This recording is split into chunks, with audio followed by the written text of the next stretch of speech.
கொஞ்ச நேரத்துக்கு முன்னாடி இப்படி இந்த வண்டி உட்காந்து போகும்னு எதிர்பார்க்கல. தோன்றதுக்கு முன்னாடி வரைக்கும் 1.5 அடிக்கு கீழே ஈழக்களி இருக்கும்னு எதிர்பார்க்கவே இல்லை. ஏன் நான் இப்படியெல்லாம் வீடியோ போடுவேன்னு சுத்தமாக எதிர்பார்க்கவே இல்லை. நம்ம ஒரு கணக்கில் போனால் குறுக்க இந்த கௌசிக் வந்தாங்கிற மாதிரி எதிர்பாராத சம்பவம் வந்து நம்மளை சர்ப்ரைஸ் பண்ணோம். இப்படி எதிர்பாராத சம்பவங்களின் தொகுப்பு தானே வாழ்க்கையே. முதல்ல என்னை அறிமுகப்படுத்திக்கிறேன். என்னோடய பேர் ராகவன். டிப்ளமோ எலக்ட்ரிக்கல் முடிச்சுட்டு நம்மளும் 4 காசு சம்பாதிக்கணும்னு கடனை உடனே வாங்கி சிங்கப்பூர் போனேன். லட்சக்கணக்கான இளைஞர்களில் நானும் ஒருத்தன். ஆக்ஸ்போர்டில் படித்தா கூட கிடைக்காத ஞானத்தை 6 வருஷ சிங்கப்பூர் வாழ்க்கை கொடுத்துச்சு. உண்ணவும் நேரம் இல்லாமல் உறங்கவும் நேரம் இல்லாமல் ஓடிக்கிட்டு இருந்த காலம் அது. ஒரு பக்கம் இந்த உலகியல் வாழ்க்கை, மறுபக்கம் நமக்கு பிடிச்ச வாழ்க்கை. இப்படி ரெண்டுலேயும் இல்லாமல் ரெண்டாங்கட்டியாக காலம் ஓட கடவுளாக பார்த்து ஒரு சம்பவத்தை போட்டு என்னை ஊருக்கு அனுப்பிவிட்டார். ஊருக்கு வந்து இன்னையோட 3.5 வருஷம் ஆகுது.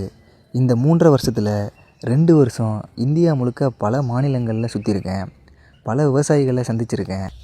பெரிய பெரிய வேளாண் பண்ணைகள், தொழில் முனைவோர்கள், மாற்று பள்ளிக்கூடங்கள், இப்படி பலதரப்பட்ட இடங்களுக்கும் பலதரப்பட்ட மனிதர்களையும் சந்தித்து நம்ம மண்டையில் உதயமானது உண்மைதானா அப்படிங்கிறத உறுதியாக்கிக்கிட்டேன்.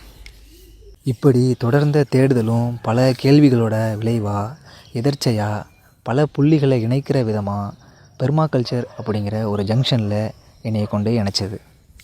அது வரைக்கும் பெர்மாகல்ச்சர்னால் என்னென்னு தெரியாத இருந்த எனக்கு அங்கே பதிலும் தீர்வும் கிடைச்சதை உணர்ந்தேன். அப்புறம் அதை கற்றுக்கிட்டு அப்படியே பல மாநிலங்களில் பண்ணை வடிவமைப்பு, டெவலப்மெண்ட் இப்படின்னு வேலை செஞ்சுட்டு இருந்த நேரத்தில் எங்கள் ஊர் மக்களோடு சேர்ந்து எங்கள் ஊர் ஏரியை சீரமைக்கிற வாய்ப்பு கிடைச்சது. அதை சிறப்பாகவும் செஞ்சு முடித்தோம். இப்போது அந்த ஏரியோட பாசன பரப்பில் ஒரு மாதிரி நிரந்தர வேளாண் பண்ணையை உருவாக்குற வேலையில் இருக்கோம். அந்த வேலையோட காணொளிகளை தான் நீங்கள் இப்போ பார்த்துட்ருக்கீங்க. இந்த மாதிரி பண்ணையை உருவாக்குறதில் எனக்கு வர்ற சவால்கள், அனுபவங்கள், சம்பவங்கள் என எல்லாத்தையும் டாக்குமெண்டிங் பண்ணி உங்களுக்கு பகிர போகிறேன். உங்களுக்கும் விவசாயத்தின் மேலே ஆர்வம் இருக்கலாம். இப்படி ஒரு பண்ணையை உருவாக்கணுங்கிற எண்ணம் இருக்கலாம்.